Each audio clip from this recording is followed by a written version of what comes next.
You know what's true about this world? We like to celebrate flashy things. But what about courage? What about bravery? What about suffering? This is the place we give credit to what often goes unseen. This is the place we honor choosing grit. Ready? No.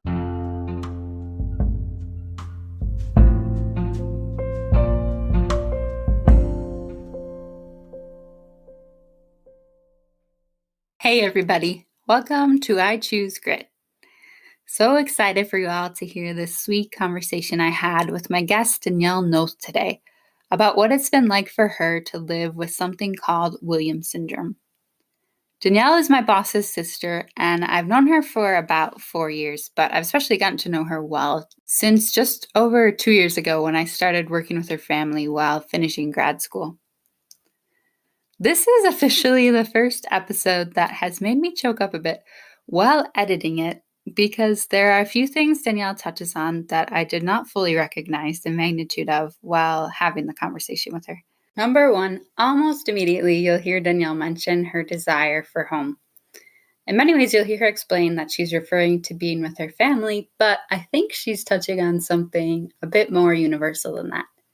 Secondly, was when she said how hard it can be when people don't recognize what you have as a gift. And really, one of the main reasons this space exists is to wrestle with how we can embrace the ways our life looks different. As you listen to this, you realize in many ways Danielle totally gets that. I wanted to feature her because, as I'll explain, she's been a gift to me, and I hope this provides you with some hope and encouragement in the midst of some insane times we're experiencing lately. Enjoy! Hey, lady. Hey. How you doing? Thanks for being here. No problem. So, Danielle, to start off, because I know you're a movie guru, top 5 favorite movies. Oh. The Wizard of Oz. Classic. The Sound of Music. All right. Seven Brides for Seven Brothers. We got a theme going here. Yeah. The King and I. I feel like you're a big Muppet movie fan. Yes. Would that be the 5th? Yes. So basically you're a musical guru. Yeah. Is there a character that you identify with in any of those movies? Dorothy. Dorothy? Yeah. Why? Dorothy is a really loving and caring person. She cares a lot about people. She wants the best for people. And she wants to go home a lot. You relate to that, wanting to go home? Yes. You're very much a people person and you're very social. Yeah. But you're saying that maybe when you're happiest is when you're home with your family. Because tell us a little bit about your family. How many siblings do you have? I have 8 siblings. How many brothers, how many sisters? 3 brothers, 5 sisters. All right. And you're dead in the middle. Yeah. You're like the 5th child. Okay, so there's 9 of you total. Yeah. Yeah. What's it like being the middle child? Sometimes it's good, sometimes it's bad. That's a great answer. So, Danielle, as you know, the definition of grit is courage, resolve, and strength of character. Tell me something about your life that has taught you that. Williams syndrome. It's what I was born with. Okay. When I was 9 years old, I had to have a heart surgery because my heart wasn't doing so well. Okay. So they had to take me in, and they did a huge surgery. And at first, it wasn't good, but then they got it together, and everything went well after that. So what exactly is Williams syndrome? What does that mean? Well, when you're born with Williams syndrome, there's one chromosome that's missing out of you. And that kind of causes a lot of other complications. Yes. Especially with your heart. Yes. So you really have to monitor your heart. Yes. And you've been in and out of the hospital because of that. Yes. Over the years. What was that like for you growing up with Williams syndrome? What was school like for you? School was good. Where did you go to school? I went to Grand Tosa. I went to Lloyd Street School, Roosevelt Middle School of the Arts, and Milwaukee High School of the Arts. Okay, so you've been everywhere. Yeah. Did you enjoy school growing up? Growing up, sometimes I did, sometimes I didn't so much. What did you like about it? I liked singing. I liked hanging out with friends. I liked lunchtime. That was fun. Mm-hmm. So you've always been really involved in musical type things, music stuff. Yeah. Were you in choir that whole in middle school and high school? Yes. Okay. So you love to sing. Yes, and I love to sing. Your whole family's pretty musical. Yeah. Yeah, I got it from my grandmother. My grandmother was an opera singer, and I got my voice from her. That's right. What does a normal day look like for you right now, Danielle? Just waking up and just getting everything done, and then exercising in the afternoon, and then going out with friends or hanging out at the lobby. In your apartment complex? Yes. Mm-hmm. Yeah, you're a lot like me in the sense that you have to spend a lot of time really taking care of yourself, right? Like it's super important for you to make sure that you're eating healthy because your heart, you have to eat really healthy. And then you also have to do some form of exercise every day. What exercise do you do? Dance, and I also do the trampoline, and I walk a lot. Danielle dominates her hip hop class. So how often do you do hip hop? Monday and Wednesday. And who do you do it with? A teacher named Kelly, who I really admire. And then a group of the residents at your family's complex. Yep. And what else do you enjoy doing throughout the week, Danielle? What are some things you look forward to? I look forward to seeing my friends. I look forward to seeing my best friend, Carrie. Another Carrie. Yes. I'm Carrie number 2, not the best friend. Yeah, so there's a lot of other residents in your apartment complex with your parents. Yes. Deluxe apartment complex. So you chill with people there. Okay. What do you think is the hardest part about having Williams syndrome? People telling you what to do. What do you mean by that? I mean, like, if you're not doing something right and then somebody corrects you. Are you saying, like, because you have so many things you have to do to take care of yourself, if the first thing they say when they see you is, how's your exercise going, or medication, or etc.? Yeah. That's a struggle. But also the fact that, like, people don't understand what a gift the syndrome that I have is. Because I feel like some people are uncomfortable talking to me sometimes, or coming up to me and saying something. So maybe when you're in public and if people don't say hi to you, or if people don't approach you because they might not know what to say, that's very hurtful. How do you find hope in the midst of that? Or what is helpful from other people? People talking with me, people spending time with me. I love that. I just had a 43rd birthday, and there was like about 50 people, and they all got to celebrate my birthday with me, which was really fun. Yeah, you love parties. Yes. Why does that bring you hope? Because you can tell that it's happening when you're around those people. You see it. It makes you feel loved. Yeah. Beautiful. Anything else you want the world to know about your story? That I'm gifted. Share more about that, the gift aspect. I have love for people a lot.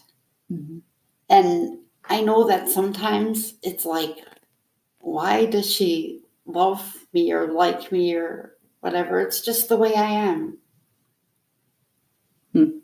You just have a natural inclination to love people. I have intuition too with people. You do. It's kind of freaky. But I can attest to that, Danielle. I think that's been the greatest blessing in getting to know you. I think because of who you aren't afraid to go to some places that maybe people are often afraid to ask about. I think the way that some people respond to suffering at times can be just to not bring it up, because I think that there are good intentions with that, because you don't want to bring up something difficult or obviously like put salt in an old wound or whatever. Yeah. But I think there can also at times be an aspect of fear in that, because what are you going to do? How are you going to respond? And are you going to be able to say something that's helpful? I always feel like I actually feel like you draw out what other people are struggling with, and like you make it clear that you want to hear about that. I'm just thinking of different seasons I've been in when my heart's been tender or I've just been suffering more severely. You just said, how is this going, when a lot of other people didn't ask. And I was just struck by that. And there's been a few other times too. I can think of two stories when I was just like really taken aback by that sensitivity you have. First of all, I remember one time when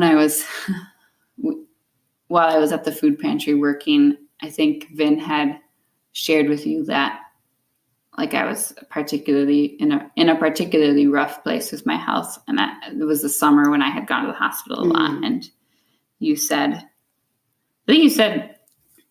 how are you feeling? And then I was like, this is really difficult. I think that's usually how I answer that question. Like, I don't know.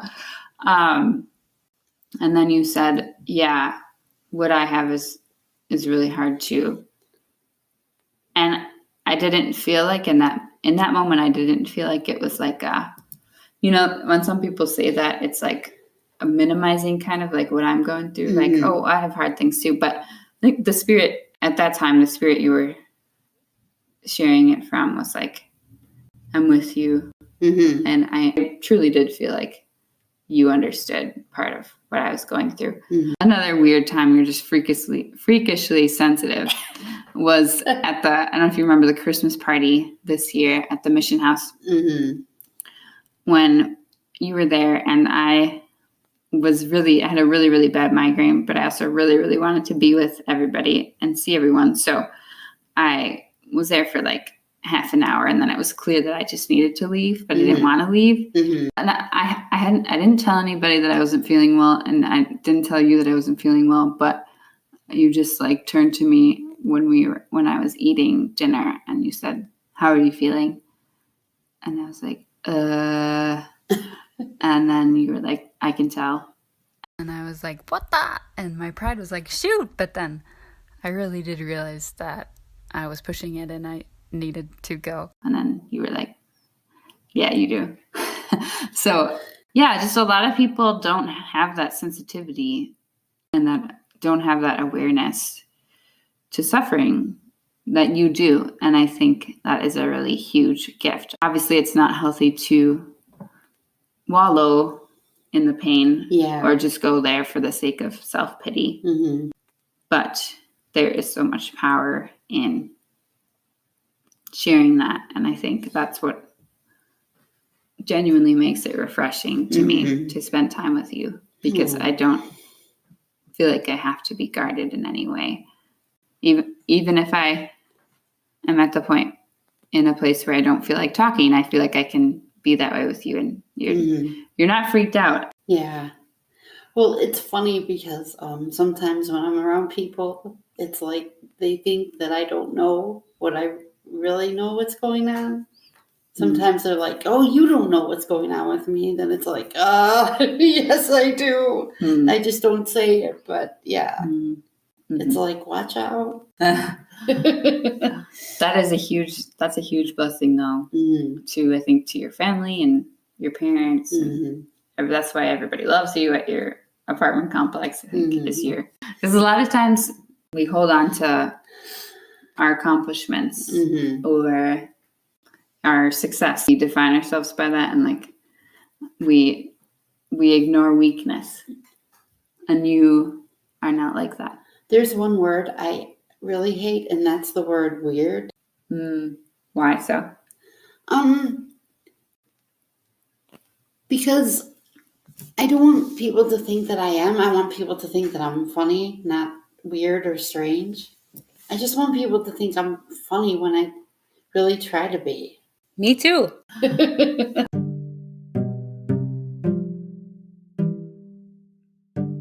I would like to say hi to my family. I miss my family. And I would like to say hi to my my best friend Carrie. Not me. Hi. She's been a big blessing. Mm-hmm. Great. Thanks for doing this, Danielle. Sure, no problem. Good to have you. You too.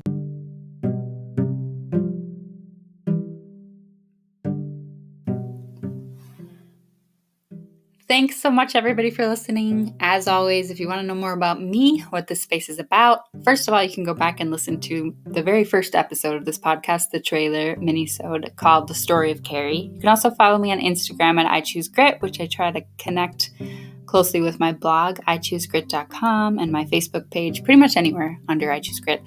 If you are liking what you hear and are willing to share it, that's super helpful for me in terms of promotion. And also, I love hearing your feedback. So let me know what you like, what you don't like, etc. because I don't really know what I'm doing. Thanks all. Please take care of yourself. God bless.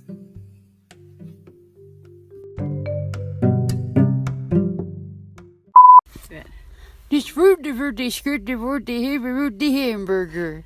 This fruit for the sauce, the pickles, and the onions. This fruit for the heavy born this for. Who is that? The Swedish chef. From the Muppets? Yes.